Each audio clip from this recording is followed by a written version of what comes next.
Huwag na huwag mong subukan kaibiganin ulit yung taong sumira sa'yo. Yung taong nagtaksil sa'yo.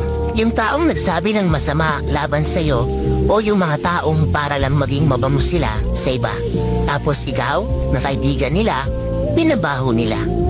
At madalas mangyari ito doon sa mga taong patas na lumalaban.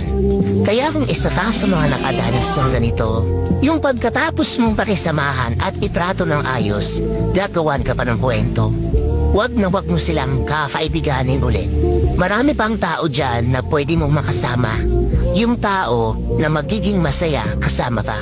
Yung mga tao na sasabayan ka sa tabumpay, hindi hihilahin pababa. Bagkus, ipupush ka pa, paitaas. At tandaan mo, ang ahas, nagpapalit lang yan ng balat para maging mas malaking ahas. Pero, kahit ilang beses pa yan magpalit ng balat niyan, ahas pa rin yan.